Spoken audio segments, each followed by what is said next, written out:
is. Hold no punches! I'm real revolutionary right now. Black power. Support this man, Black Media. He makes sure that our stories are told.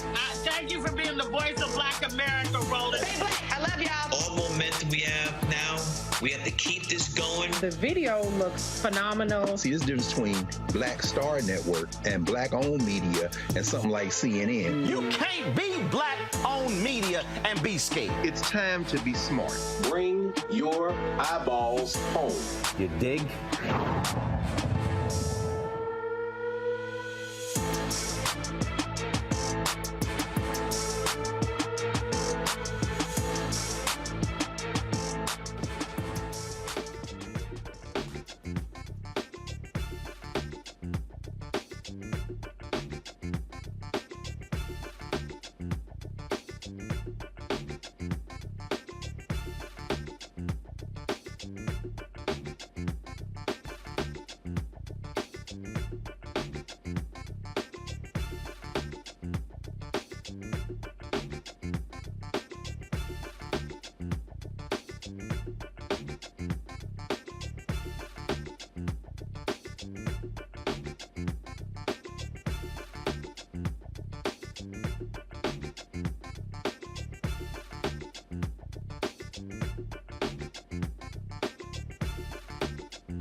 Today is Friday, June 2nd, 2023, coming up on Roland Martin Unfiltered, streaming live on the Black Star Network, live from Atlanta. Vice President Kamala Harris details how the Biden administration is combating housing bias. We will talk to the nation's top black real estate organization about this huge problem with discrimination in housing. Also, we now have a new debt. First of all, the debt ceiling has been signed into law. President Biden will be speaking in about an hour. We'll tell you exactly what is happening with that. Also, new jobs report came out today showing a robust economy. All this talk about a recession is not the case, but black unemployment did go up. We'll talk to the economist to explain why that happened. Also, on today's show, it's Education Matters segment. We'll talk with the CEO of an organization that helps students improve their math skills. It is time to bring the funk on Roland Martin Unfiltered on the Black Star Network. Let's go. He's got it. Whatever the biz, he's on it. Whatever it is, he's got the scoop, the fact, the find. And when it breaks, he's right on time and it's rolling. Best believe he's knowing. Putting it down from sports to news to politics. With entertainment just for kicks, he's rolling. It's on go, roll, y'all. It's Roland Martin, rolling with Roland now. He's funky, he's fresh, he's real, the best, you know he's Roland Martin now.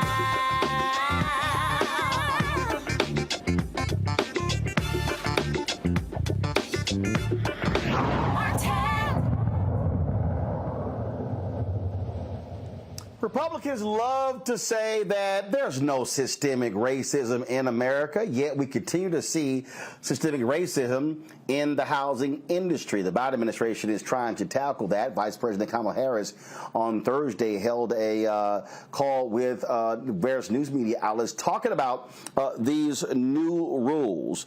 She announced that financial institutions must ensure that their appraisal algorithms are not biased and do not produce lower valuations for homes owned by people of color. The administration is also releasing guidance to make it easier for consumers to appeal what they suspect to be biased valuations. Harris noted that only about 5% of home appraisers are people of color, and shared the administration hopes to grow through training opportunities for groups underrepresented in the industry. The move is part of an effort to ensure fair algorithms and increase transparency for home valuations. Harris described home ownership as one of the ways for American families to build wealth. Joining us right now is Antoine Thompson, former executive director of the National Association of Real Estate Brokers. We'll pull them up later. We pull up my panel right now. Michael Imhotep, host the African History Network show out of Detroit. Matt Manning, civil rights attorney out of Corpus Christi. Dr. Avis Jones DeWeaver, political analyst out of National Harbor, Maryland. Matt, I want to start with you. What I did this show with Patrick Bet David. He claims he's independent, but he's hardcore conservative, out of Florida. And systemic bias came up. I talked about, these home appraisals. And he's like, oh, no, I don't believe that. Well, his team was very slow in pulling the data up, so I said, fine, I'll do it. So I pulled up the New York Times report where the Biden administration detailed, using census data, the racism in home appraisals. I mean, they literally looked at the data and said, okay, what are the appraisals in this census tract compared to this one? And then he tried to say, oh, I don't believe it. I'm like, oh, so I give you the proof and now you don't believe it. Well, this right here is the kind of proof we're talking about. African Americans are being negatively impacted when we talk about these algorithms, and what happens is these folks are appraising the homes of black folks and others at a much lower value, and then what happens is you're trying to resell your home and you can't. If you do, you're selling at a lower price, and so therefore you're not maximizing your profit. That continues to be racism in the housing industry. Yeah, it absolutely does. And you have to be just completely, blind or have amnesia to not realize that every few years a story comes out, and they're largely anecdotal, but a story comes out about a family who got a bad appraisal. A black family usually gets a bad appraisal, and then they hide their race, and then the appraisal is considerably higher, right? So from just an easy demonstrable standpoint, you see that this happens because we see stories about it continuously. And we know that it happens. And I'm glad that the Biden administration is addressing this. What I am concerned about, and I'm hoping that your guest will clarify for me, is how they intend to cure the algorithm process. Because what concerns me is if the information that goes in is inherently flawed, then it'll come out with flawed results. And presumably they have some control for that. But that would be my concern. You know, if you're looking at communities that have been historically undervalued, then putting that data in is presumably going to skew the data. But outside of that curative question, I'm glad to hear this because, as we know, home ownership is by far the primary vehicle for not only generational wealth, but for people of all colors to build wealth. So the idea that we are systemically being discriminated against in the values of our homes purely because of race and purely because of, discrimination is a horrible thing and literally takes money out of people's pockets. So I'm glad that the administration sees this as a priority and is addressing it. And what's interesting here, again, Michael, Republicans want to deny this reality. You can have numerous stories where black homeowners say, oh, white appraiser came in and valued the home at this, and then we took all the black pictures down, we stripped it of all its blackness, and we had some white friends welcome them, and all of a sudden it's valued at $100,000, $200,000, or $300,000 higher. Hello? Yeah, Roland, I've dealt with people like that. I've been on panels with black conservatives as well, more like grifters, because we've always had black conservatives, but most of the time they made sense historically. We had Craig DeLuce here on this show, and Reese Colbert and I dealt with him from Project 21.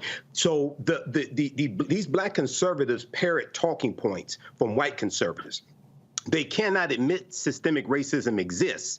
Because if they admit that systemic racism exists, then they will be tasked to provide policies to address systemic racism.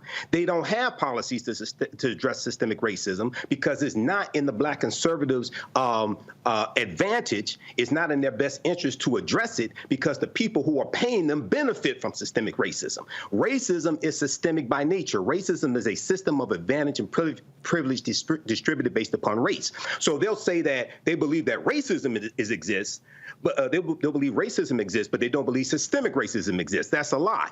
97% of home appraisers are white. Black conservatives don't want to address that because then they'll be forced to do something about it. So the Biden-Harris administration, actually President Joe Biden back June 1st, 2021, 100th anniversary of the commemoration of the Tulsa Race Massacre, when he was down in Tulsa, he announced initiatives of the Biden-Harris administration to address systemic racism when it comes to home values, things of this nature. Okay, so this is a continuation of this. This is definitely needed. And all those simple Simon asses out there who talk about the Vice President Kamala Harris isn't doing anything, the Biden-Harris administration isn't doing anything, compare this to what Republicans are doing because they don't want to even acknowledge that this problem exists. Do we have Antoine Thompson there? All right, so we're having some technical issues there. On this front, and again, when we talk about the wealth gap, when we talk about the lack of wealth, this right here, Matt, is a perfect example. When our homes are selling for less, $20, $30, $50, $100, $200,000, that's money we can't invest. That's money we can't buy other things.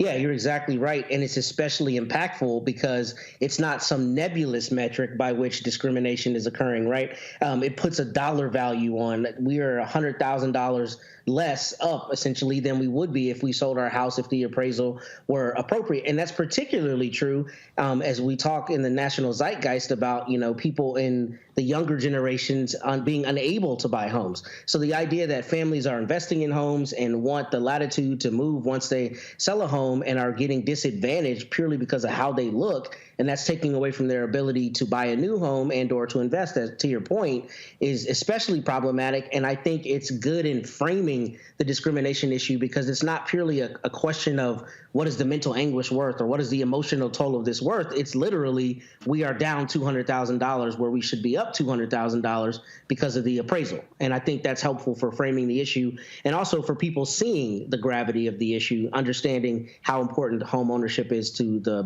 building of wealth.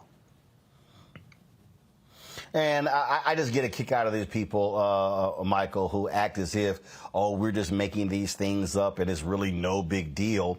But the reality is the one area where most Americans have been able to generate wealth, it is through home ownership.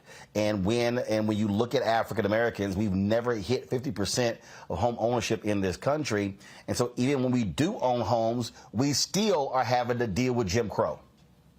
Well, absolutely, Roland. And once again, this goes back to my premise. It's not in Republicans' interest to admit that this problem exists, because then they will have to deal with a history of laws and policies that now distributed wealth and power and resources into the hands of Europeans. Right now, you know, the Brookings Institute in the past few years came out with their study that shows that African Americans' homes are valued at $48,000 less than comparable white homes. That accumulates to $156 billion in less value that our homes have. This negatively impacts generational wealth. When you look at the GI Bill, 1944, signed into law by President Roosevelt, the GI Bill is one of those bills in the 20th century that drastically maldistributed wealth, power, and resources, because white veterans were able to get low-interest loans to buy homes, go to college, and start businesses, whereas African Americans were disproportionately discriminated when they took advantage of taking advantage of the benefits that, one, we earned by serving in the military, serving in World War II,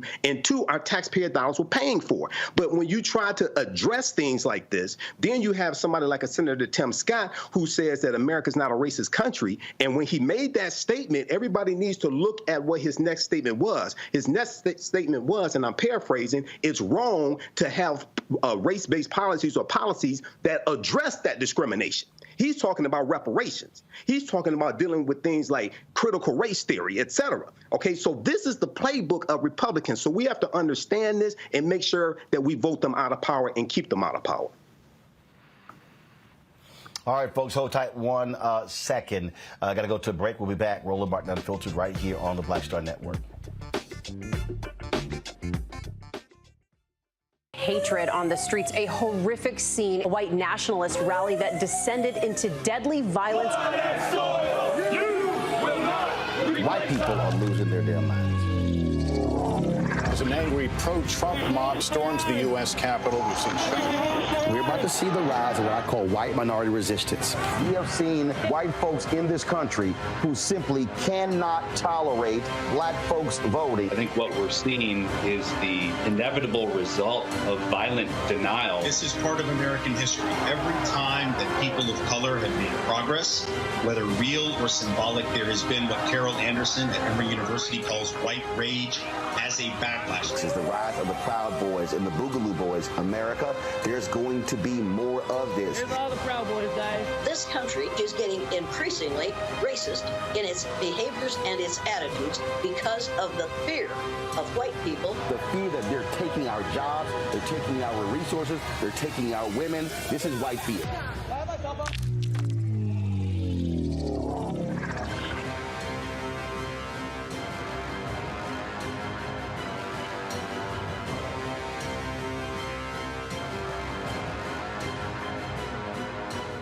Black Star Network is here.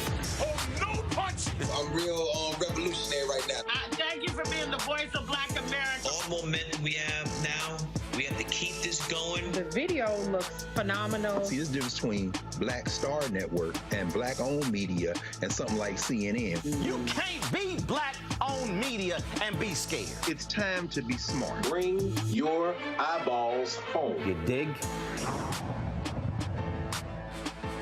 Farquhar, executive producer of Proud Family. Bruce Smith, creator and executive producer of The Proud Family, Louder and Prouder. And you're watching Roland Martin Unfiltered.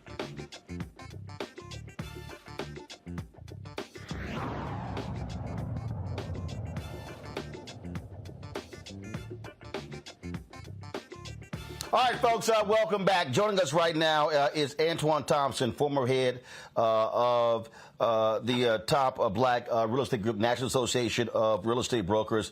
Antoine, so, your thoughts on this announcement by Vice President Kamala Harris, what the Biden administration is doing when it comes to combating housing discrimination in the algorithms? First, thank you for having me. Yes, it's desperately needed. I think it's the biases with the algorithms has been a big issue for many years, but I want us to understand that it's one of many things that needs to happen to deal with the biases in the appraisal industry. Just share with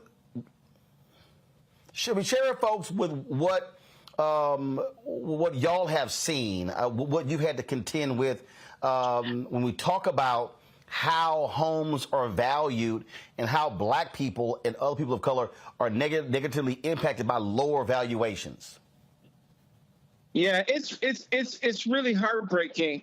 I've been in real estate 12 years. I also used to run the Black Real Estate Group, and I can tell you that firsthand of people. I had a guy in Buffalo, where I'm from, but I live in Upper Marlboro, Maryland, and he had to he had an appraisal when they thought it was a black person owning it. It came in $150,000 lower, and it was a real estate investment, right? And everything around him was doubling in value in terms of multi-unit dwellings, apartment building. He had a white guy.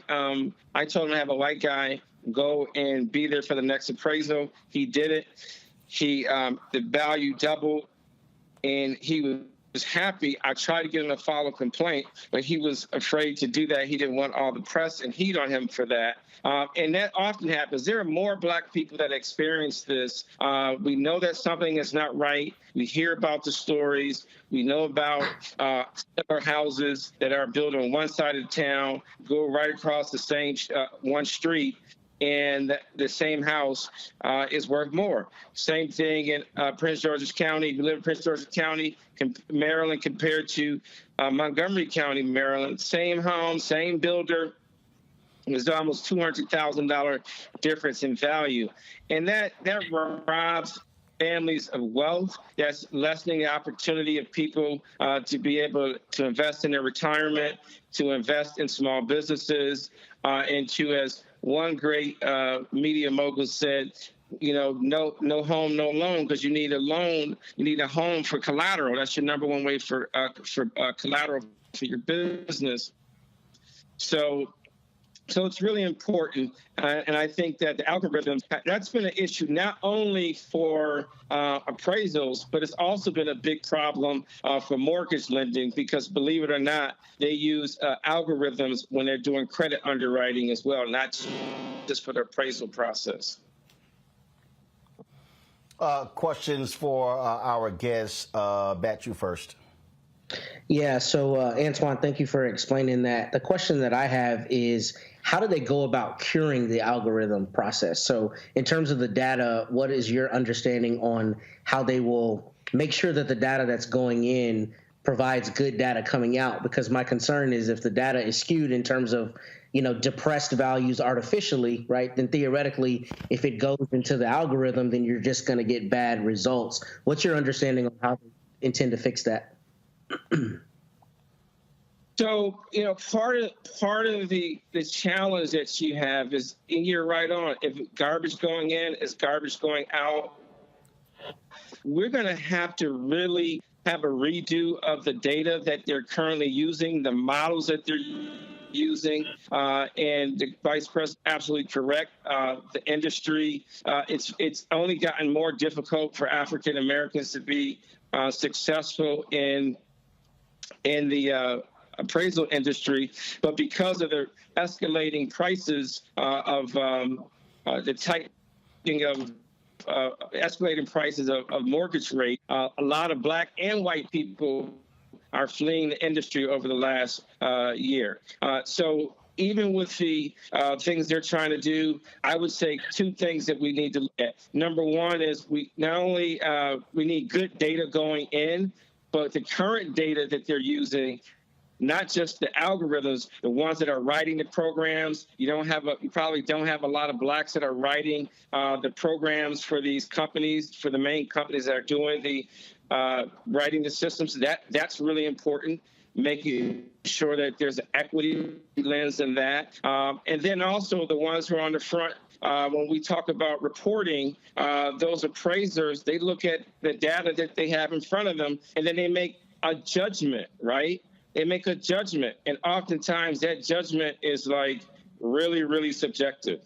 And that's a big part of the problem that no one wants to talk about. The same is true when you go on through the mortgage process. Everyone tries to say, oh, well, the mortgage process is not biased. Well, there's underwriting criteria that's used. And then first, when the computer does its due diligence on credit scoring, which that whole model of algorithms is bad. Then once you go to the underwriting phase, that is very subjective. And then on top of that, you have the appraiser, which is also very, very biased. So just dealing with algorithms alone will not fix the problem, but that is a bold step in the right direction. Michael. Hey, Antoine, when we hear stories dealing with African Americans who had white people sit in as the homeowners and their home value shoots up 100,000, 150,000, in stories that I read dealing with this, we see that about 97% of home appraisers are white. Okay. One, can you explain briefly why this is? And two, what can be done to diversify the home appraisers, get more African Americans into the business of being home appraisers? Yeah, you know, it's an industry. It breaks my heart. It makes me so angry when I can tell you probably at least 50 stories of people that this has happened to. I can never tell you my own story of when I bought my last house I live in, when a black mortgage loan officer, and I was running a black real estate group and been in real estate at that point 10 years, told me they wanted my rental record. And I've sold like almost 100 houses at that point. And they wanted my rental record. I told them, kick rocks. And I went with another lender. And my job had a relationship with these folks. They wanted my rental history from my mortgage. So on the flip side, in terms of the appraisal process, what we need to do to fix it, one, we got to start our kids younger. We got to market. We have to market this to people, helping them understand. We have more people to start more appraisal companies. We need to get scholarships for people to do that. We've got to treat it as a big priority. We're lacking in black appraisers.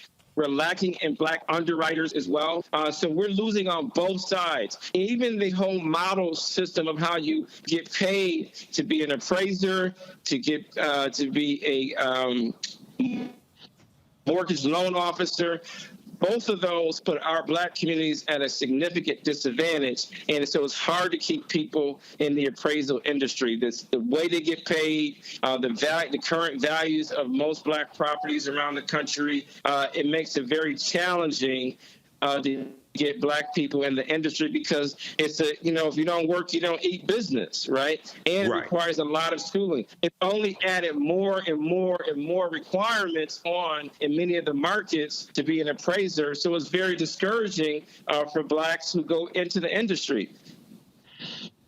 Okay, thank you. All right, Antoine, we sure appreciate it. Thanks a lot. Thank you.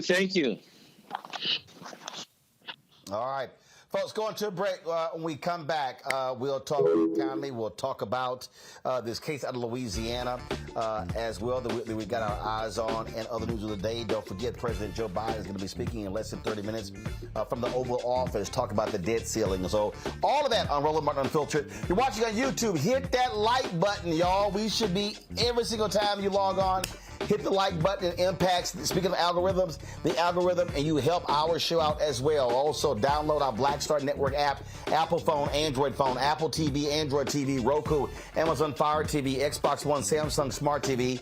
Your donations are critically important for us to keep our doors open. Send check-in money orders to P.O. Box 57196, Washington, D.C. 20037-0196. Cash App, $, RM Unfiltered, PayPal, R Martin Unfiltered, Venmo is RM Unfiltered, Zelle, RolandSMartin.com, RolandMartinUnfiltered.com. And be sure to get your copy of my book, White Fear, How the Browning of America is Making White Folks Lose Their Minds, available at bookstores nationwide. Download your copy on Audible. We'll be right back. That was a pivotal time. I remember Kevin Hart telling me that. He's like, man, what you doing, man? You got to stay on stage. And I was like, yeah, well, I'm young, thinking, I'm good. And he was absolutely right. What show did you have at the time? This was one-on-one. Got it. During that time. So you're doing one-on-one, going great, you making money, you like... I'm like, I don't need to leave. I don't need to leave from, Wednesday, Thursday to Sunday. I didn't want to do that. It was just like, I'm going to stay here. Or I didn't want to finish work Friday, fly out, go do a gig Saturday, Sunday. I was like, I don't have to do that. And I lost a little bit of that hunger that I had in New York. I would hit all the clubs, run around.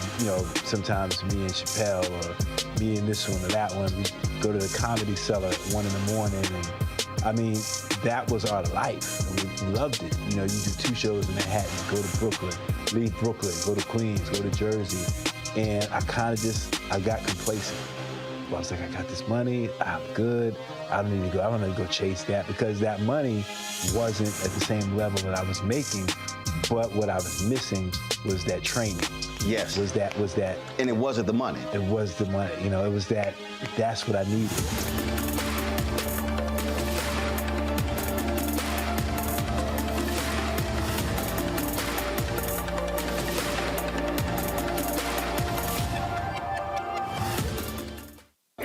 On the frequency right here on the Black Star Network, Shanita Hubbard.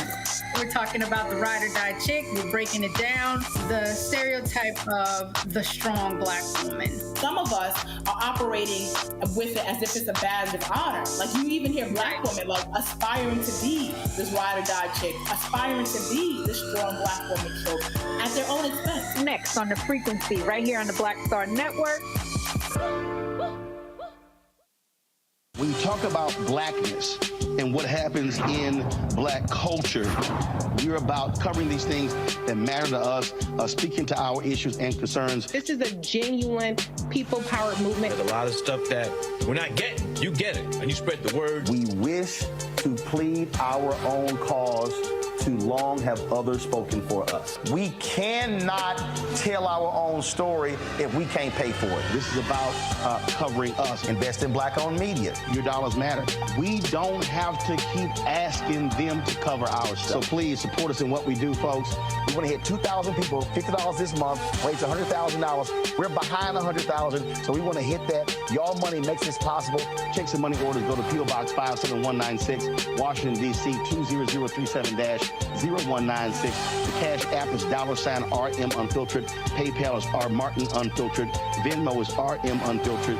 Zelle is RolandSMartin.com. Hi, I am Tommy Davidson. I play Oscar on Proud Family, Louder and Prouder. I don't play Sammy, but I could. Or I don't play Obama, but I could. I don't do Stallone, but I could do all that. And I am here with Roland Martin on Unfiltered.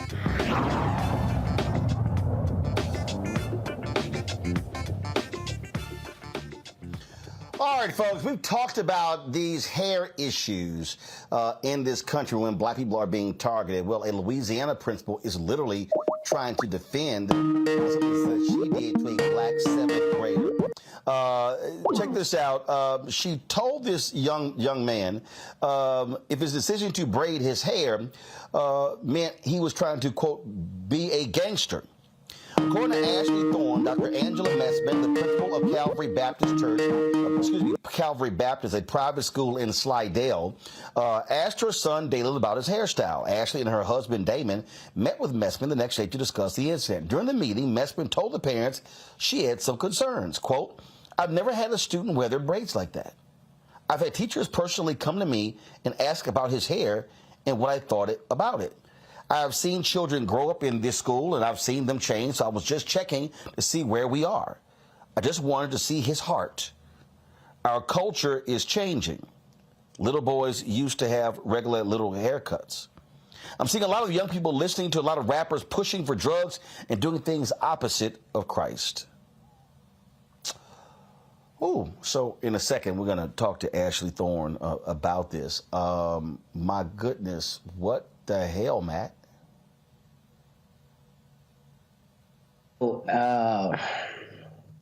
What I find particularly insidious about this is that she was trying to almost encapsulate these respectability politics from a standpoint of like, I really care about this child. I'm worried about you, rather than my discrimination and prejudice is on display. And it's Louisiana. I mean, there are a lot of black people in Louisiana. Braids are very common hairstyle. So to think that that is somehow tantamount to being a gangster, and to have the audacity to ask this kid that and put him in a position where he has to advocate for himself for his hairstyle and his culture is just disgusting to me. And it's especially disgusting that it comes from the same kind of thing that we see white people do, just like the sheriff in my county.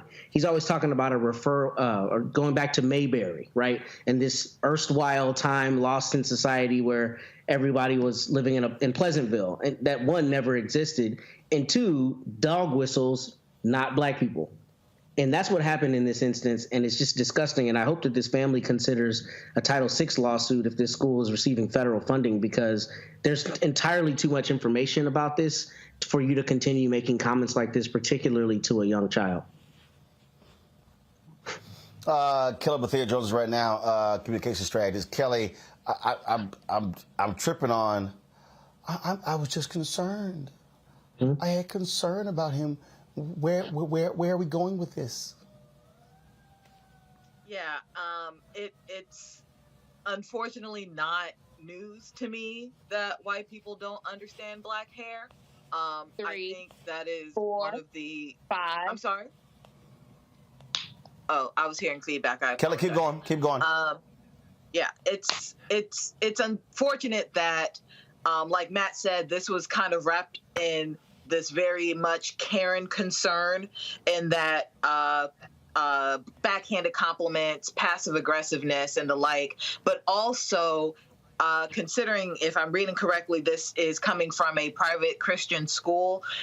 It is deeply rooted in Eurocentricity, specifically Eurocentric Christianity, as if Jesus's hair wasn't like wool and probably was braided too.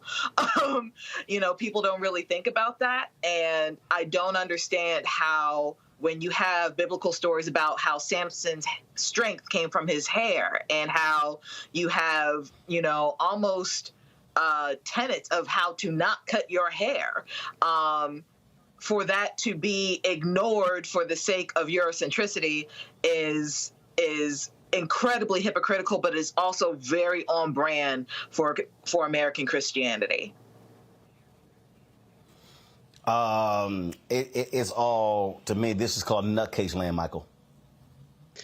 Roland, there's so many things wrong with this story. Okay, first of all, she says that she sees rappers pushing drug dealing and all type of negative things like this, but she doesn't call out the white corporations that pay the rappers to push drug dealing. She doesn't talk about that. She talks about his braids, his actions. They're not Christ-like, as Kelly was saying. When we talk about Yeshua, it's more likely that his hair was in locks or in braids than it was straight or blonde. And then, she talks about how concerned she is, and she's seen children change and things of this nature. Well, maybe if you had more Black history in this school, maybe if you had more history dealing with the contributions that African Americans made to society, maybe they wouldn't have those problems of them changing for the negative, et cetera. So you know, these are these microaggressions, dog whistles that we have to deal with on a daily basis, man. So hopefully, these parents are able to come to some type of reconciliation, and there also needs to be some cultural bias training instituted at that school as well. Ashley and Damon Thorne join us right now. Glad to have both of them here. Ashley, I'll start with you. I mean, first of all, describe the reaction of the two of you sitting there listening to this white woman say these things like your child just lost his mind and is going off the deep end because he got braids. Right. Of course, in the beginning, I was angry, hearing that come from my son because he was confused. He didn't understand why he was being questioned in the first place about braids. So, of course, sitting in that office with her and hearing the things that were irrelevant to what we were there about, it got to the point where it was more funny. I couldn't be angry because she was so ignorant to the fact that she didn't think she said anything wrong. I'm struck by this whole I'm struck, Damon. I'm struck by this whole deal, like he's going through some kind of crisis. I mean, it's just I just want to make sure, is everything okay? Is he losing it? Like what the hell? It's crazy. So my son, he's into anime. He knows nothing about Gangster or anything like that. So when she asked him that, he was like, he didn't know what she was talking about. So when he comes to us, now we have to explain to him, why, there's nothing wrong with your hair, son. There's nothing wrong. You didn't do anything wrong. I just have to explain to you this, how people view certain things in this nature when they're closed-minded, that they're not even open to anything. During our recording, we recorded the interview, and I mean, it's crazy. When I was trying to let her know how long braids been around since before Christ and how it was used as an art form. And she just started talking about rappers instantly. And I was like, what are you talking about, ma'am? We're talking about braids. It was a bunch of irrelevant situations that she brought up that had absolutely nothing to do with our son. We even asked her several times, like, okay, but what does that have to do with Dalen? And she's like, oh, Dalen is so sweet. He's so respectful, which we were like, exactly. You didn't see a change in his behavior. You didn't see a change in his attitude. You only saw his hair change. And we're asking her, so why would you question if that's not a problem? Oh, no, the braids are fine. So we were confused. She couldn't give us a straight answer. And at that point, I guess, like she told us, shrugging and saying, oh, all I can do is apologize. And of course, that's not enough. That's not enough. So, first of all, the decision for him to change his hairstyle, was it yours? Or did he say, you know what, I want some braids? He had been asking. Yeah, he'd been asking to change his hairstyle. He had worn his hair just kind of like mine for a long time. So he just wanted to change it. So we actually... And he saw other kids at the school with braids also. Right. So he was just like, hey, can I wear my hair a different way? My wife actually braided his hair for him. I did it. And, he was excited about it and then went to school the very next day and then this happened. So... Yeah. And really what this is, I mean, we've seen these things before. We've seen... I'll tell you, I remember when I was, the Dallas Mavericks had a media day. And I remember we were sitting at the tables, other journalists, and this white male journalist start talking about how Allen Iverson was a thug. And I was like, what the hell are you talking about? And he was talking about his hair. I said, well, Cherokee Parks, who played for the Mavericks, his ass wore a mullet. I said, well, what the hell wrong with his head? And I jammed him up and I told him, I said, first of all, I started pressing his ass. And so he realized that, I stepped in it. And I said, let me tell you something. I said, this is what y'all white boys do. I said, y'all white boys get together and y'all make these statements and y'all write these stories, and then you discuss it on sports talk radio. I said, then all of a sudden that then becomes the narrative all around the country. And what you're seeing is, in this principal's mind, the moment she see braids, she's thinking, oh my God, that's a thug, that's a gangster. Right. Instantly. Yes. And I asked her, I said, is that protocol to ask every student that comes in with braids, is that protocol to ask them that? And she's like, oh no. So I'm like, okay, well again, why did you ask my son? You know, my son, he had, the first thing, like I said, initially it was anger. Of course, when he came home that day, we talked to him about it. And I just kind of wanted to see how he felt. And he was confused, and I asked him, you know, well, what did your friend say? Because, of course, he's pulled aside by the principal. Of course, they're going to wonder, oh, what happened? Why she pulled you to the side? Well, he told them, and I said, well, what did they say? And, of course, one of his fellow students said that was racist. And I said, well, how did you feel? He said, I agreed. And I said, you have every right to feel that way. And I asked him, was he offended? And he said, yes. And I told him he has every right to feel that way also. So have y'all taken this thing higher to the school board, to board of trustees? What's next for you?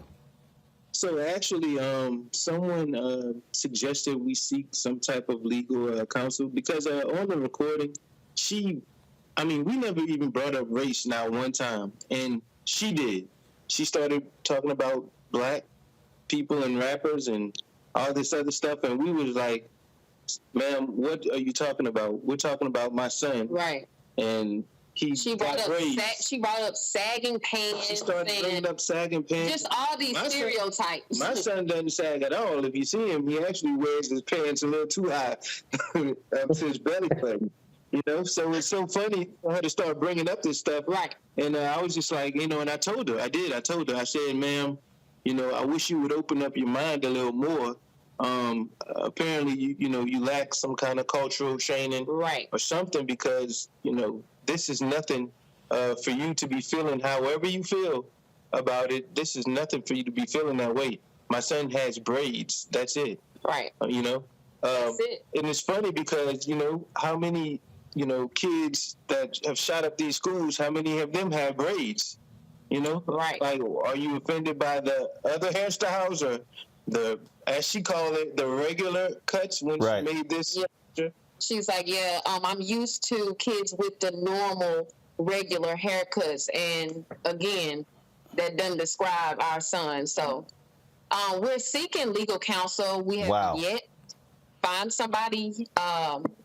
We're looking. Yeah, we're looking for legal counsel, which is why we haven't released the recording, because we want to make sure we do this correctly. Right. It's a private school, so of course there are steps, but this particular board that they have, it seems that they stand with her. Yeah, they don't really want to talk about it. So we're trying to, I don't want to let this be swept under the rug, because she's comfortable with doing this. She's done it before, same kind of situation. And I guess she gives them this, well, I apologize, and that's supposed to be it. I don't think we should sweep this under the rug. She's done it too many times. She doesn't need to be in any authority over children. There should always be consequences for everyone's actions, especially those in high authority like that. You're the principal of the school, so you have to lead by example. And I don't want to just bring about awareness. I want to actually do something that actually create some type of change, whether it's, her losing her job, or she needs to understand that there's consequences for her actions. You're not allowed to go around asking kids, a 12-year-old, if their hairstyle, I don't know, insinuating it's something gangster or something negative about it, and then goes on to say, oh, well, how you wear your hair and your clothes reflects God. Making it seem like him his feel hair like something's wrong with what he's doing, and he's done nothing wrong. All right, folks. Look, keep us abreast of what happens, and good luck in your battle. Thank you so much. All right. Gotta go to break. We'll be back on Rolling Martin Unfiltered on the Black Star Network.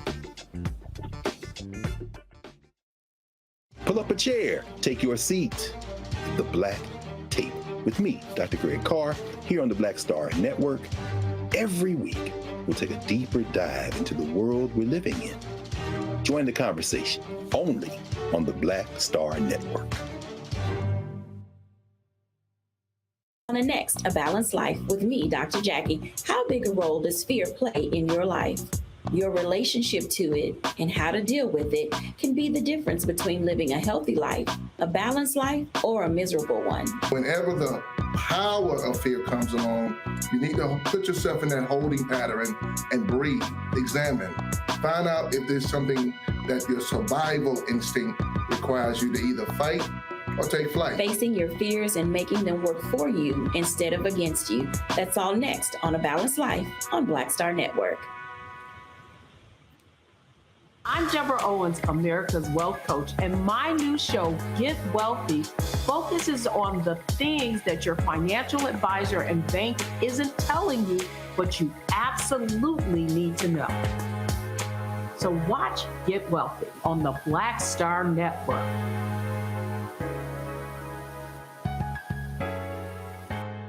Hello, we're the Critter Fixers. I'm Dr. Bernard Hodges. And I'm Dr. Terrence Ferguson. And you're tuned in to Roland Martin Unfiltered.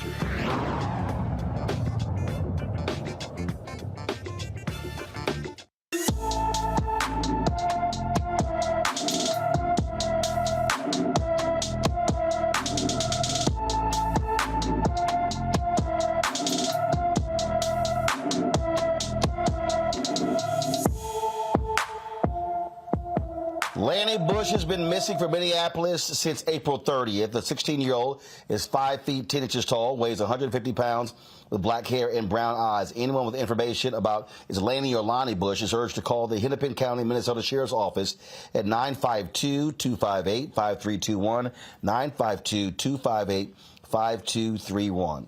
A Colorado judge says prosecutors in the case of Elijah McClain murder trial must provide more information about two men's charges before a trial can begin. A Denver judge agreed with defense attorneys for officers Randy Rodema and Jason Rosenblatt, arguing that they could not mount a proper defense due to a lack of information from prosecutors. McClain was stopped by police officers Rodema, Rosenblatt, and Nathan Woodyard in a Denver suburb in 2019 after a 911 caller reported a man who seemed, quote, sketchy. When paramedic Jeremy Cooper and Lieutenant Peter Suchenik arrived, officers forcibly restrained him using a chokehold as paramedics injected him with ketamine. Rodema and Rosenblatt are scheduled to go on trial on July 10th. Two paramedics, Jeremy Cooper and Lieutenant Peter, are currently expected to go on trial in August, while a third police officer, Nathan Woodyard, is set to be tried in September. A Missouri judge agrees to keep court documents sealed in the Ralph Yarl case because of threats against Andrew Lester, the white man who has been charged with shooting the black teen. Lester's lawyers asked Clay County Judge Louis Angles to seal court records because Lester has had to relocate 3 times since last month's shooting. The judge expressed concern that not sealing the documents could also lead to witness intimidation, which could influence the case outcome. Lester has pleaded not guilty to charges of assault in the first degree and armed criminal action in the case. Lester remains out of custody after posting a $20,000 bond. Preliminary hearing is scheduled for August. And the New York murder case for the death of Jordan Neely is now before a grand jury. Prosecutors are presenting evidence in the case of former Marine Daniel Penny, who was charged with second-degree manslaughter. Penny was charged last month in the death of Jordan Neely, who died after being put in a chokehold by Penny on a New York City subway train. Penny's lawyers say the veteran is prepared to testify before the grand jury, but no decision has been made. The maximum penalty for second-degree murder manslaughter is 15 years in prison. All right, folks, got to go to a break. We come back. President Joe Biden speaks from the Oval Office about the debt ceiling agreement. You're watching Roland Martin Unfiltered right here on the Black Star Network. Hatred on the streets, a horrific scene, a white nationalist rally that descended into deadly violence. White people are losing their damn minds. As an angry pro-Trump mob storms the U.S. Capitol, we've seen shootings. We're about to see the rise of what I call white minority resistance. We have seen white folks in this country who simply cannot tolerate black folks voting. I think what we're seeing is the inevitable result of violent denial. This is part of American history. Every time that people of color have made progress, whether real or symbolic, there has been what Carol Anderson at Emory University calls white rage as a backlash. This is the rise of the Proud Boys and the Boogaloo Boys. America, there's going to be more of this. Here's all the Proud Boys, guys. This country is getting increasingly racist in its behaviors and its attitudes because of the fear of white people. The fear that they're taking our jobs, they're taking our resources, they're taking our women. This is white fear.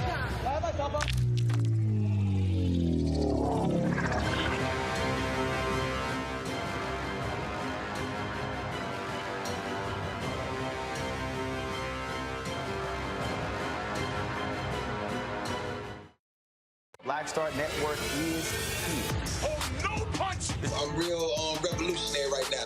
Thank you for being the voice of Black America. All momentum we have now, we have to keep this going. The video looks phenomenal. See, this difference between Black Star Network and black-owned media and something like CNN. You can't be black-owned media and be scared. It's time to be smart. Bring your eyeballs home. You dig? Hey, what's up, y'all? I'm Devon Franklin. It is always a pleasure to be in the house. You are watching Roland Martin Unfiltered. Stay right here.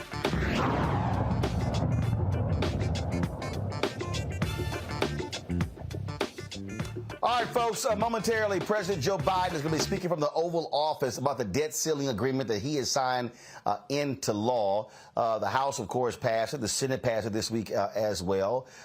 It allows for the United States to continue to borrow, making sure you're not going to see the economy tank. Also, it's been a good day for the Biden administration because the new job numbers came out showing more and more jobs being added at a higher rate than people actually expected. This, of course, is critical because, again, all these doomsayers, they'd be like, oh, my God, recession, but it's not happening. And so 339,000 jobs were created in the month of May. Now, black unemployment did increase, and so we originally had Dr. Cecilia Rouse, who was the former head of the White House Council of Economic Advisors, booked on the show, but because we're supposed to talk to her right now, because Biden is going to be talking momentarily, so Control is going to let me know when he goes up. And so that's why we probably talking to her on Monday. So here's President Joe Biden from the Oval Office. Are over. And the Democrats and Republicans can no longer work together. But I refuse to believe that because America can never give in to that way of thinking. Look, the only way American democracy can function is through compromise and consensus. And that's what I work to do as your president. You know, to forge bipartisan agreement where it's possible and where it's needed. I've signed more than 350 bipartisan laws thus far in just 2.5 years, including an historic law that rebuilding America so that we can rank number 1 in the world in infrastructure instead of where we rank now number 13 in the world. Another historic law, rebuilding our manufacturing base so that we'll lead the world once again in making semiconductor chips so much more and so many more sophisticated ones. And now, a bipartisan budget agreement. This is vital because it's essential to the progress we've made over the last few years is keeping full faith and credit of the United States of America and passing a budget that continues to grow our economy and reflects our values as a nation. That's why I'm speaking to you tonight, to report on the crisis averted and what we're doing to protect America's future. Passing this budget agreement was critical. The stakes could not have been higher. If we had failed to reach an agreement on the budget, there were extreme voices threatening to take America for the first time in our 247-year history into default on our national debt. Nothing would have been more irresponsible. Nothing would have been more catastrophic. Our economy would have been thrown into recession. Retirement accounts for millions of Americans would have been decimated. 8 million Americans would have lost their jobs. Default would have destroyed our nation's credit rating, which would have made everything from mortgages to car loans to funding for the government much more expensive. And it would have taken years to climb out of that hole. And America's standing as the most trusted, reliable financial partner in the world would have been shattered.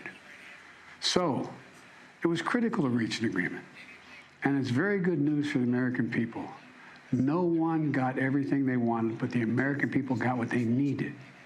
We averted an economic crisis, an economic collapse.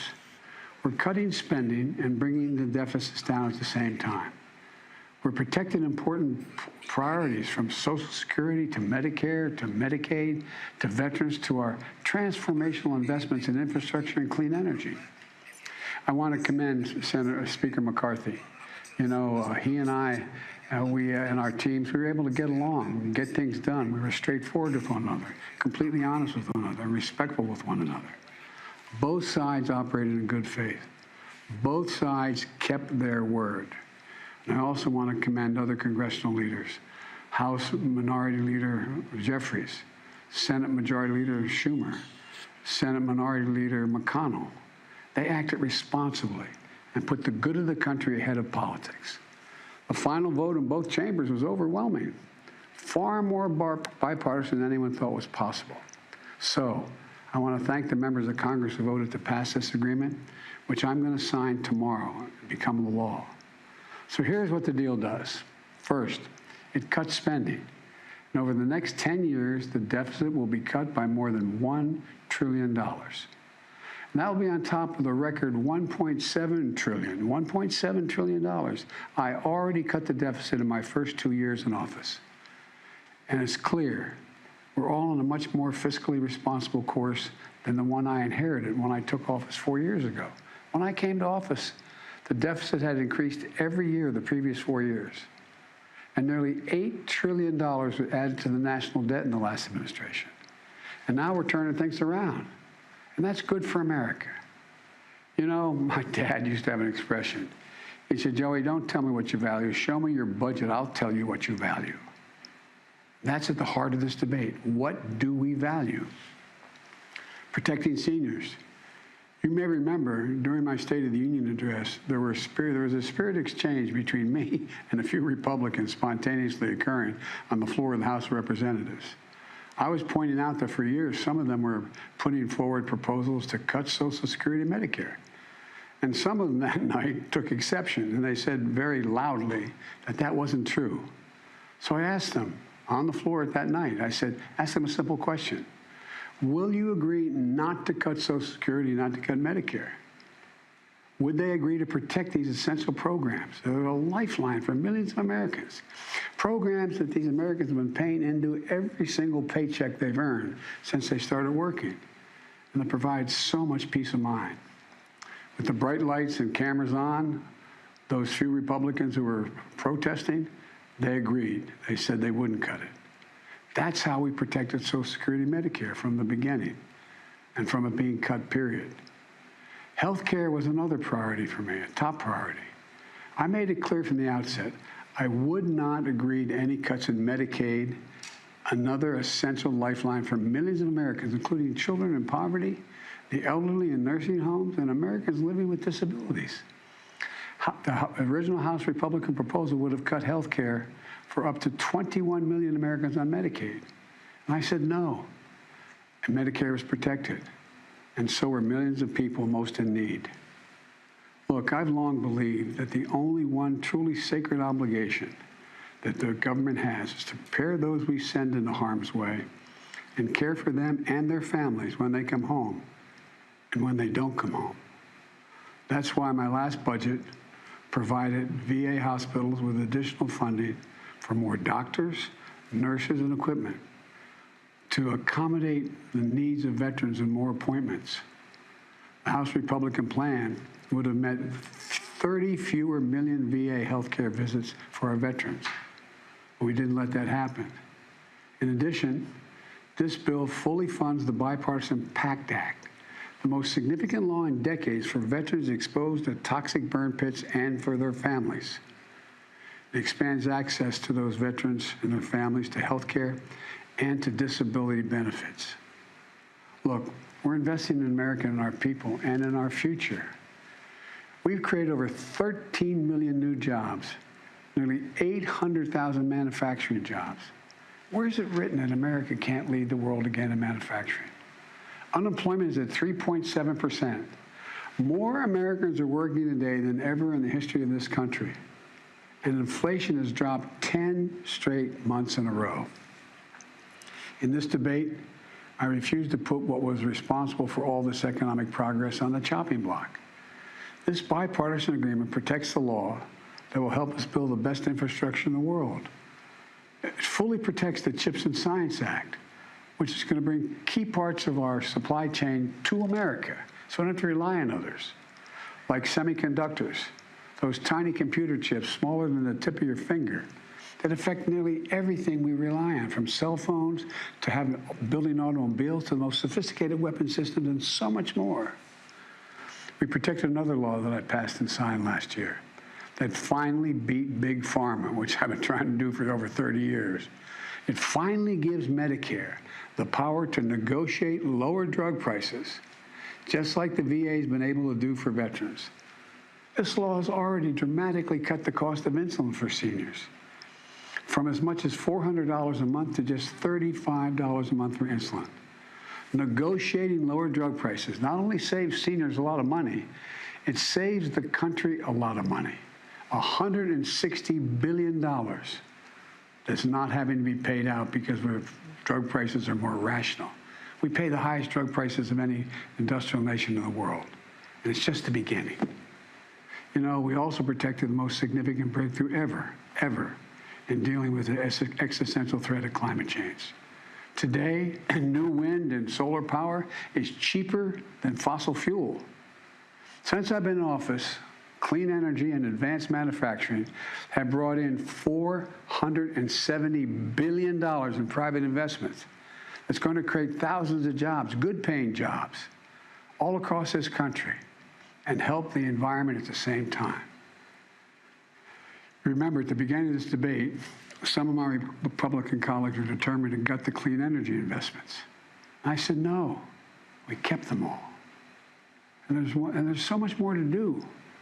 We're going to do even more to reduce the deficit. We need to control spending if we're going to do that. But we also have to raise revenue and go after tax cheats and make sure everybody's paying their fair share. No one, I promise, no one making less than $400,000 a year will pay a penny more in federal taxes. But like most of you at home, I know the federal tax system isn't fair. That's why I kept my commitment, again, that no one earning less than $400,000 a year will pay a penny more in federal taxes. That's why last year I secured more funding more IRS funding to go after wealthy tax cheats. The nonpartisan Congressional Budget Office, and it is nonpartisan, says that this bill will bring in $150 billion, and other outside experts expect that it would save as much as $400 billion, because it's forcing people to pay their fair share. Republicans may not like it, but I'm going to make sure the wealthy pay their fair share. I'm also proposed closing over a dozen special interest tax loopholes for big oil, crypto traders, hedge fund billionaires, saving taxpayers billions of dollars. Republicans defended every single one of these special interest loopholes, every single one. But I'm going to be coming back, and with your help, I'm going to win. Right now, catch this, right now the average billionaire in America pays just 8% in federal taxes. 8%. Teachers and firefighters pay more than that. That's why I proposed a minimum tax for billionaires. Republicans are against it, but I'm going to keep fighting for it. No billionaire should pay less in federal taxes than a teacher or a firefighter. Look, let me close with this. I know bipartisanship is hard, and unity is hard, but we can never stop trying. Because in moments like this one, the ones we just faced, where the American economy and the world economy is at risk of collapsing, there's no other way. No matter how tough our politics gets, we need to see each other not as adversaries, but as fellow Americans. Treat each other with dignity and respect. To join forces as Americans to stop shouting lower the temperature, and work together to pursue progress, secure prosperity, and keep the promise of America for everybody. As I've said in my inaugural address, without unity, there is no peace, only bitterness and fury. And we can never become that country. I can honestly say to you tonight that I've never been more optimistic about America's future. We just need to remember who we are. We are the United States of America. And there's nothing we can't do when we do it together. So thank you all for listening, taking the time tonight to listen to me. May God bless you all, and may God protect our troops. Thank you. All right, folks, that was President Joe Biden talking about the debt ceiling, but also what's happening with the economy. We're going to go to a break. On the flip side, we're going to talk to our panel about what he had to say. You're watching Roland Martin Unfiltered on the Black Star Network. YouTube, hit that button, that like button. Also, folks, download the Black Star Network app, Apple phone, Android phone, Apple TV, Android TV, Roku, Amazon Fire TV, Xbox One, Samsung Smart TV. Also, your dollars make it possible for us to do what we do. Folks, listen, I'm in Atlanta right now. I was covering the National Coalition on Black Civic Participation, their organizing conference. Next week, we're going to be in Jackson, Mississippi for the 60th anniversary commemoration of the assassination of Medgar Evers. We're going to be covering the events at the Medgar and Murray Evers Institute at Jackson State, so we're going to be there. So, look, the only way we can do what we do is with your support. So please support us as best that you can. Send your check and money orders to P.O. Box 57196, Washington, D.C. 20037-0196. Cash App, $RM Unfiltered. PayPal, R Martin Unfiltered. Venmo is RM Unfiltered. Zelle, Roland at RolandSMartin.com. Roland at RolandMartinUnfiltered.com. And be sure to get a copy of my book, White Fear, How the Browning of America is Making White Folks Lose Their Minds. Those proceeds I put right back into the show, folks. And so you can, of course, get the book at Amazon, Barnes & Noble, Target, Books A Million. You can also download your copy on Audible. We'll be right back. That was a pivotal time. I remember Kevin Hart telling me that. He's like, man, what you doing, man? You got to stay on stage. And I was like, yeah, well, you know, I'm young, thinking, like, I'm good. And he was absolutely right. What show was the other time? This was one-on-one. Got it. During that time. So you're doing one-on-one, going great. Yeah. You making money. You like. I'm like, I don't need to leave. I don't need to leave from Wednesday, Thursday to Sunday. I didn't want to do that. It was just like, I'm gonna stay here. Or I didn't want to finish work Friday, fly out, go do a gig Saturday, Sunday. I was like, I don't have to do that. And I lost a little bit of that hunger that I had in New York. I would hit all the clubs, run around. Sometimes me and Chappelle or me and this one or that one, we go to the Comedy Cellar at 1 in the morning. And I mean, that was our life. And we loved it. You do 2 shows in Manhattan, go to Brooklyn, leave Brooklyn, go to Queens, go to Jersey. And I got complacent. I was like, I got this money, I'm good. I don't need to go chase that, because that money wasn't at the same level that I was making. But what I was missing was that training. Yes. Was that. And it wasn't the money. It was the money. It was that's what I needed.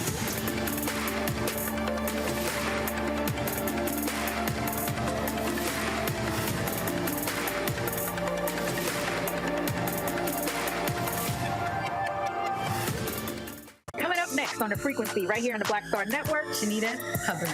We're talking about the ride or die chick. We're breaking it down. The stereotype of the strong Black woman. Some of us are operating with it as if it's a badge of honor. Like, you even hear Black women like aspiring to be this ride or die chick, aspiring to be the strong Black woman trope at their own expense. Next on the frequency right here on the Black Star Network.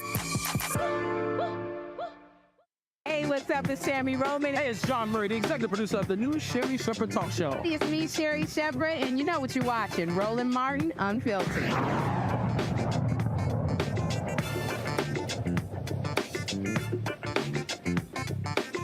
All right, folks, welcome back to Roland Martin Unfiltered on the Black Star Network. Let's go right to my panel. We got Kelly, Matt, Michael. Michael, I'll start with you.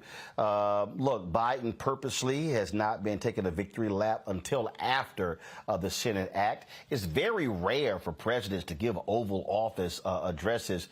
This here clearly was his attempt to reframe this discussion and to tout how he's been able to actually get things done in a bipartisan way. You can look at the poll numbers, that's one thing, but he's racking up actual successes. He's racking up a whole lot of successes. This is just a continuation of the first 2 years of the Biden-Harris administration, and this debt ceiling bill could have been much worse when you look at what Republicans actually wanted. So he was able to masterfully negotiate this bill. Now, McCarthy had to dance for the MAGA Republicans in the House of Representatives, but McCarthy already said defaulting on the debt is off the table. Okay, McCarthy wasn't going to let that happen. So there are some things in here that some of the progressives, in the House, voted against it. The Fiscal Responsibility Act of 2023. You have the restarting of student loan payments. You have some people who will not be able to get SNAP funding, things like this. But overall, it's going to be about 78,000 more people per month who will qualify for SNAP benefits. So when we look at what Republicans were trying to do, just keep in mind that the difference between Kevin McCarthy being Speaker of the House and Hakeem Jeffries being the Speaker of the House was about 7,000 votes in a handful of districts that went for Republicans. Okay, so 2024, Democrats have to take back control of the House of Representatives and increase their lead and increase their margin in the Senate. But Kelly, here's the deal, though. Biden, but look, played this thing smart. He knew the Republicans were not going to go for it. And so all he did was look at his Democratic numbers and say, I can bank those numbers.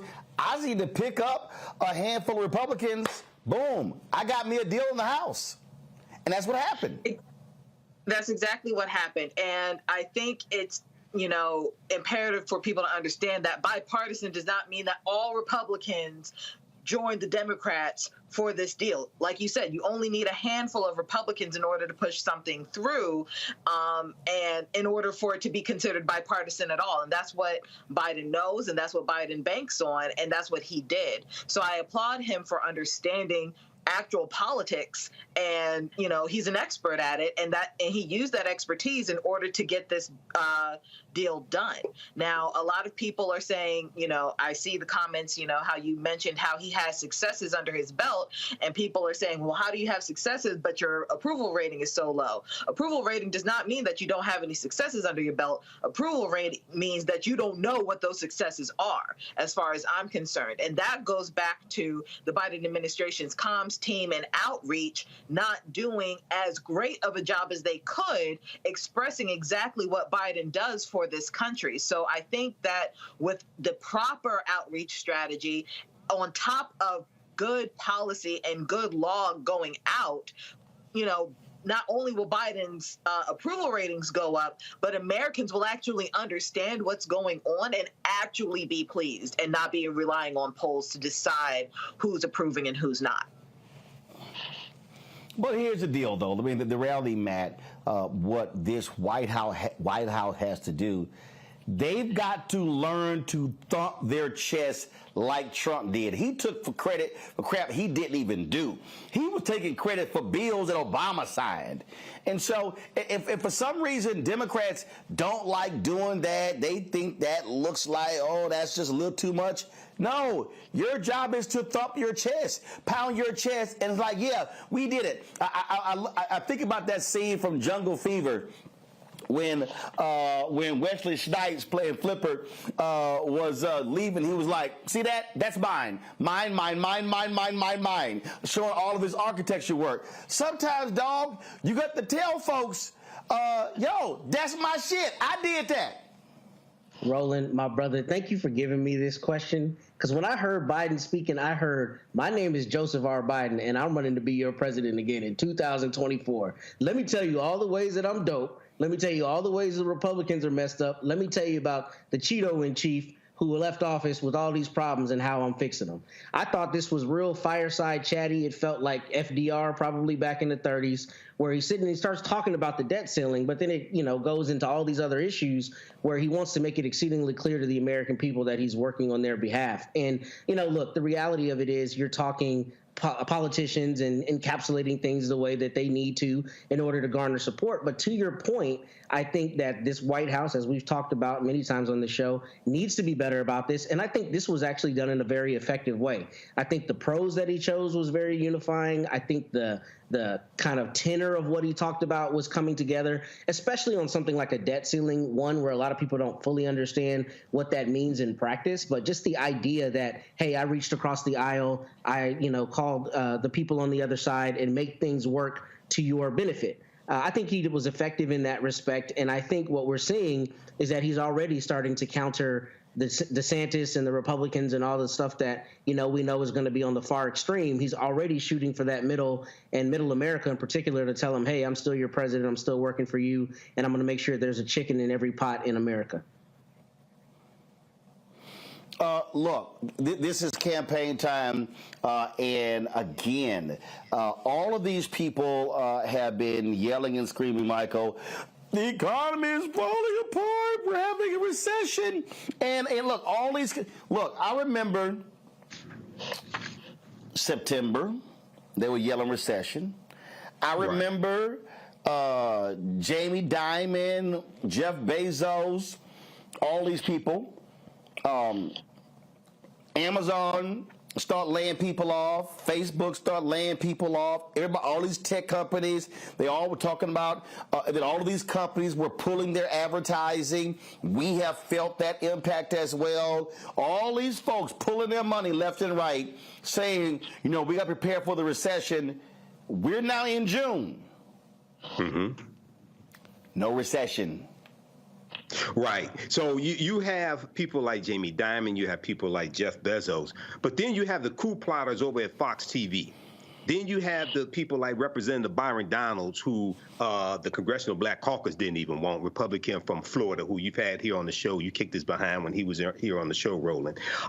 So you have those who are betting against America because they want the economy to fall out. These Republicans, what they wanted, what some of these MAGA Republicans wanted to do was to actually default on the debt, tank the economy, and then blame Biden for tanking the economy so that Republicans can win back the White House in 2024. It's not going to work. You're part of this.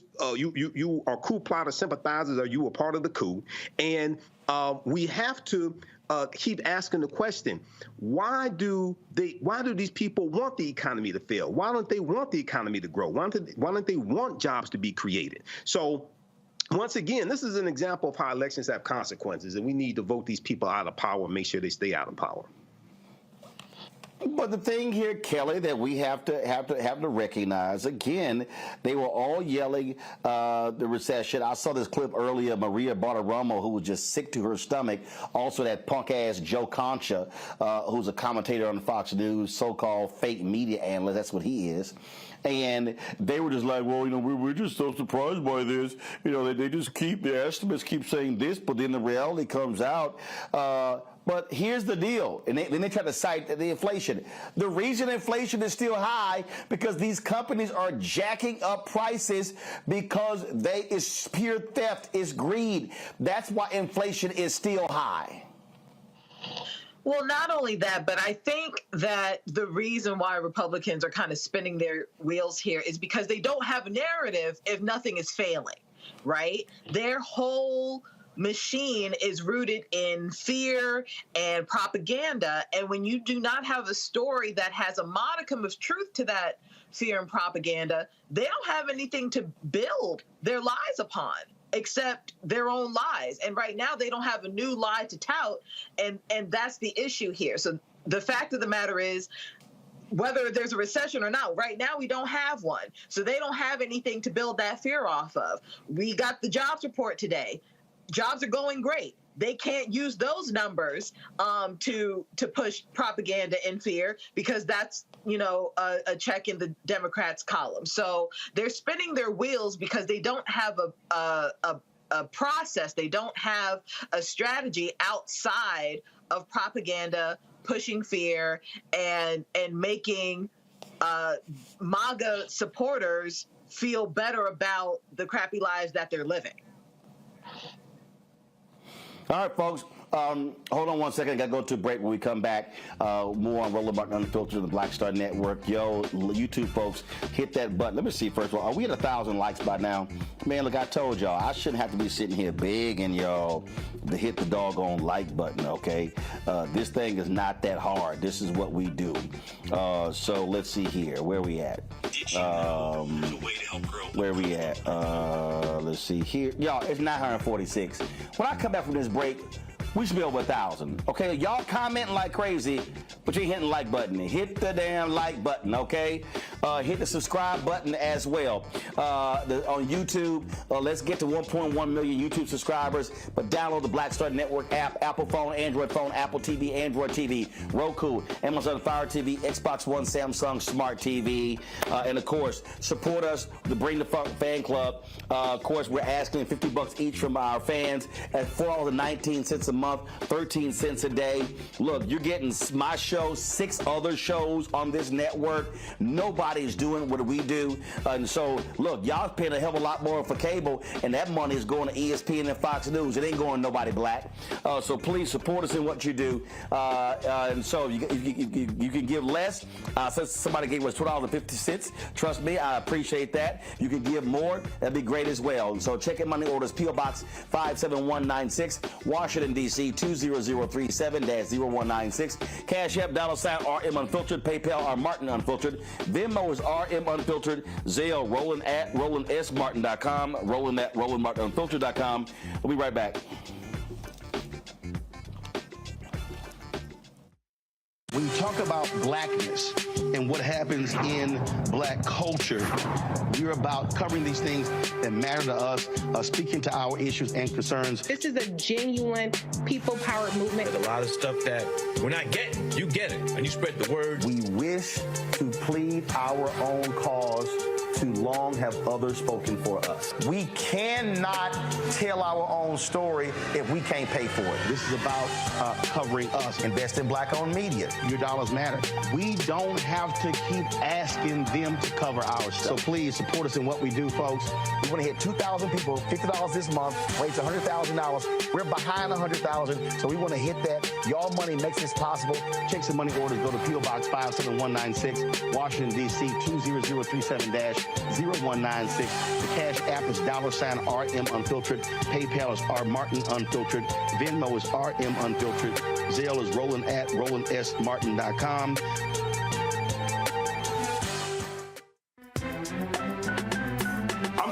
Muhammad, live from LA. And this is The Culture. The Culture is a two-way conversation. You and me. We talk about the stories, politics, the good, the bad, and the downright ugly. So join our community every day at 3 p.m. Eastern and let your voice be heard. Hey, we're all in this together. So let's talk about it and see what kind of trouble we can get into. It's The Culture. Weekdays at 3, only on the Black Star Network. Hi, I'm Jo Marie Payton, voice of Sugar Mama on Disney's Louder and Prouder Disney Plus, and I'm with Roland Martin on Unfiltered.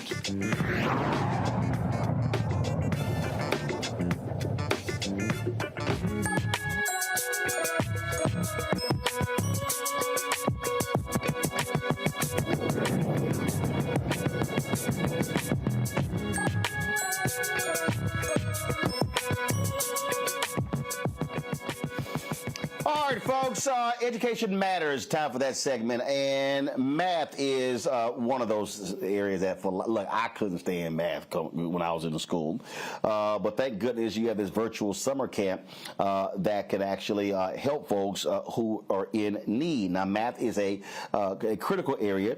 We're seeing lower scores in this country, and so there's an effort to try to get those boosted. My next guest is the author of Building Brighter Kids from Kindergarten to College, founder and CEO of Building Brighter Kids. Vetta Green Johnson, she created Confident Calculators Camp to help students learn the 8 math skills that middle schools need to succeed in math and beyond. She joins us from Pompano Beach, Florida. All right, Vita, so you're like the super duper math expert, and you can get kids excited about math? Really? How? Absolutely. I am the master of middlers. So I get them excited about math. I get them excited about themselves. I teach them the importance of math. I show them how math plays a role in everything. Numbers are everywhere. That's just what I do. Magic and math. That's who I am. Okay, but how? Because again, well, let's talk about look, we know English. Yeah, like how? All right. Let's talk about this. So basically, most students are missing quite a bit of learning from math. They miss a lot from year to year. So what I do, I have created Confident Calculators, which is a summer virtual math camp for students to help fill in those gaps, because I believe that summer is the best time to learn. So we cover all of the basics that middle schoolers need in order to excel in math and to prepare them for Algebra 1. So, all right, so we know COVID the last couple of years has really made things hard for kids in class. And so what type of acceleration needs to happen? Because, again, we're seeing the net result of what happened when frankly, kids were not going to school, were not learning. Right. So really the key is to get back to the basics. So there are only 4 things you can do in math: add, subtract, multiply, and divide. When we are strong in those areas, we're able to build a strong foundation that will allow us to catapult these kids into acceleration. What's happening is we kind of glossed over and kind of pushed under the rug the COVID situation. We put these kids back into the classroom, and we just went on with the usual teaching and learning of math and reading and all the skills. But we have to get back to the basics, especially for our math students, because math is pivotal. So that whole pandemic, those 2.5 years actually, have set children back so far, but we can't just move ahead. We have to stop. We have to incorporate parents, math at home, numbers around us, after school programs, and we have to fill in the gaps in the summer, because children lose 2.5 months of learning in the summer. So couple that with the COVID loss, they are farther and farther behind. So we got to get back to the basics. All right. Let's questions from our panel. Let's see. Out of Michael, Matt, and Kelly, who probably was the worst at math? Matt. Well, I didn't learn counting chickens and horses and goats out in the country. Here's my question, Vita. My 13-year-old may indeed be in your program. So how does the program actually work in the summer? How involved is it in terms of daily, meetings? And what does it look like kind of on the ground?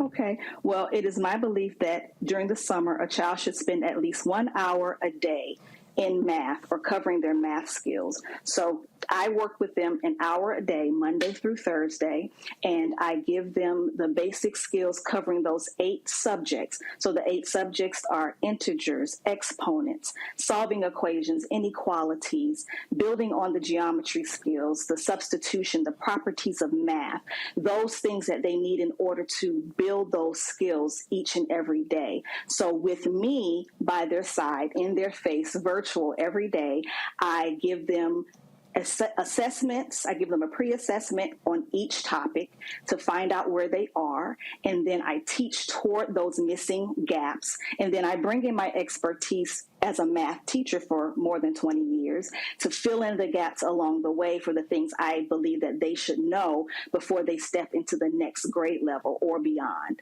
So it's a Zoom call. It's virtual. I communicate with them via email. I communicate with them via Voxer, that's a voice walkie-talkie, so they can ask me questions as they're doing the assignments that I give them, but I make it fun. So I incorporate music, dance, food, because everybody loves food, and we can connect math to food.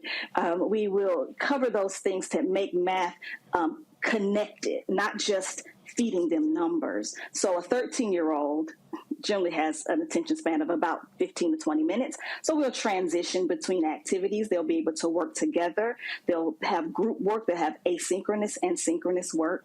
And so basically virtual, Zoom, conversations, communication with parents as well. So we're incorporating the whole village in helping these children to bridge the gap between where they are and where they need to be. All right, Kelly.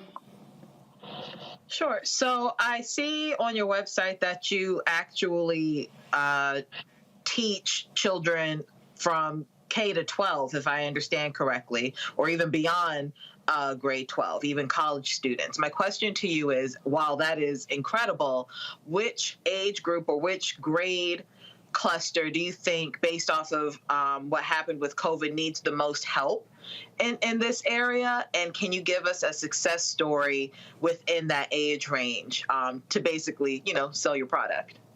All right. Well, Building Brighter Kids from kindergarten to college is the parent arm. Confident Calculators, the focus is on the middle school child. So I bridge the 5th grader into middle school, and I reach forward to bridge the 8th grader into high school. So my target audience for Confident Calculators Camp is the middle school child. So the focus is to make sure that they have the skills that they need before they go into the beyond, before they step into the Algebra 1 class. So my best success story, actually, I just got a text message from one of my parents who has a child who has never scored higher than a D in math. And she just sent me a message saying that he received a B in math this quarter. And that, she said, in capital letters, unprecedented. So I've worked with that child since February. And so we closed out the quarter with a B in math, and he received an 88 on his final exam, which covered the whole year. So I must say that middle school children, that's my jam. So while I do Building Brighter Kids from kindergarten to college, my target audience is the middle school child. I love them, and most people don't. Understood. Michael. All right, Vita. Hey, this is something fantastic, and my mother was a math teacher in elementary school for decades, so this, really hits home with me. Oftentimes, you may have parents who want to help children with math, but those parents may not have been good in math when they were children, and there may be apprehension about helping the child and letting the child know that they don't know how to do certain math problems or deal with geometry. So how do you, when you have a child that's in your summer camp, is there anything to help incorporate the parents to try to reinforce at home what the child is learning during the summer camp? Absolutely. Parents will receive an email at the end of the lesson or the session each week. I call it Pieces of the Pie, PI for 3.14. Yep, they get the Pieces of the Pie strategies. I give them resources. I connect them with online and other resources that they can use at home. There are apps on the phone that they can use. There are activities that they can do at home. It's not just the scary math. Numbers and math are everywhere. So I give them strategies to help them help their children succeed. All right, thank you. All right, where can people get more information on the virtual camp? They can go to buildingbrighterkids.com. They can also, don't forget, I forgot this, get your free copy of Raising a Confident Calculator. It's an ebook where I give you strategies, tools, and tips on raising your own confident calculator. Everything is found at buildingbrighterkids.com, and you can follow me across all social media at BuildBrightKids. I think that's it. All right, we appreciate it. Thanks a lot. Good luck. Thank you. Have a great one. Appreciate it. All right, we'll be right back. We'll be right back on Roland Martin Unfiltered on the Black Star Network. Pull up a chair. Take your seat. Absolutely. Thank you for helping. With me, Dr. Greg Carr, here on the Black Star Network. Every week, we'll take a deeper dive into the world we're living in. Join the conversation only on the Black Star Network. On the next A Balanced Life with me, Dr. Jackie, how big a role does fear play in your life? Your relationship to it and how to deal with it can be the difference between living a healthy life, a balanced life, or a miserable one. Whenever the power of fear comes along, you need to put yourself in that holding pattern and breathe, examine, find out if there's something that your survival instinct requires you to either fight or take flight. Facing your fears and making them work for you instead of against you. That's all next on A Balanced Life on Black Star Network. I'm Deborah Owens, America's Wealth Coach, and my new show, Get Wealthy, focuses on the things that your financial advisor and bank isn't telling you, but you absolutely need to know. So watch Get Wealthy on the Black Star Network.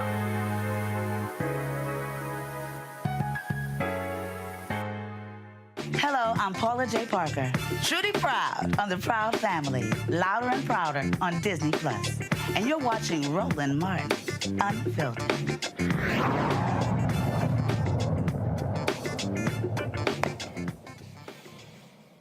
We continue Education Matters, folks. Dozens of Mississippi schools remain under desegregation orders from the Department of Justice. On Thursday, U.S. Assistant Attorney General Kristen Clark spoke to a small group in Holmes County Circuit Court Complex in Lexington, Mississippi, about the Justice Department examining the state school districts to ensure black students have equal access to educational programs. Clark told the small group, in our ongoing efforts to fulfill the promise of Brown v. Board of Education, we currently have 32 open cases with school districts here in Mississippi, and in each of those cases, we are working to ensure that these districts comply with desegregation orders from courts.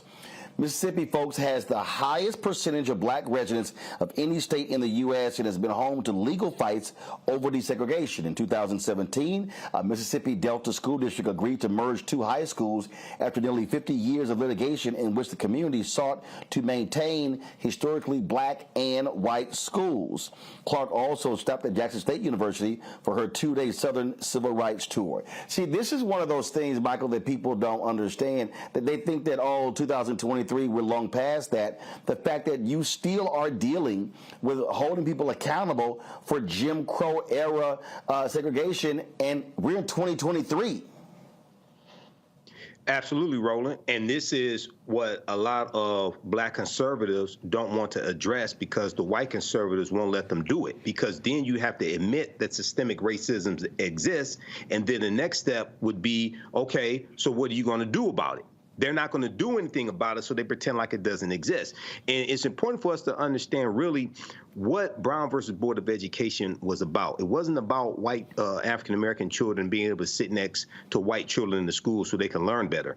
The real fight was we wanted equal funding for our schools, just like white children, white students have for their schools. The goal was not to send our children and have them bust into hostile territories in the hostile schools and deal with teachers that didn't like them. We wanted equal funding. So here, this fight still continues, and this is really understanding racism, but it deals with the goal, it deals with the purpose of the Department of Justice when it was created in 1870 during Reconstruction, and it was primarily created to enforce the new rights that African Americans were given. Matt, this also explains to people, again, why it's important who wins the White House, but that's who controls the Department of Justice.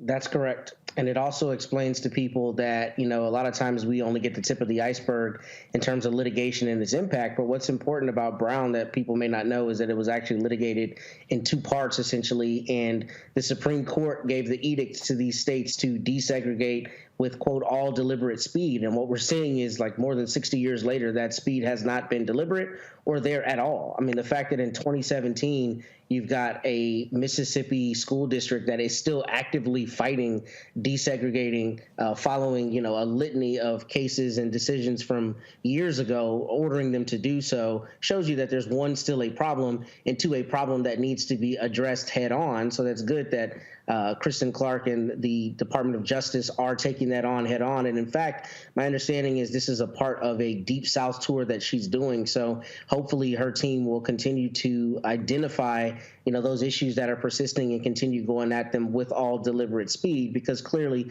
these independent school districts have not done so. And we still have an issue many, many years later, well after the Supreme Court has laid down the law pretty clearly in this respect. Let's keep going to the east, to Florida, where in Miami, a federal judge has sentenced the first person who was charged in connection with the assassination of a Haitian president, Jovenel Moïse, in 2021. Haitian-Chilean businessman Rodolphe Jarre got life in prison for his role in helping Colombian mercenaries carry out the assassination. Jarre is the first person to be convicted and sentenced in what the U.S. prosecutors describe as a broad plot by conspirators in Haiti and Florida to reap lucrative contracts under a new administration once Moïse was out of the way. Jarre had previously been a U.S. government informant. He was convicted of drug trafficking a decade ago. In March, he pled guilty to conspiracy to commit murder or kidnapping outside the United States and to providing material support resulting in death. 10 other defendants are awaiting trial in the United States.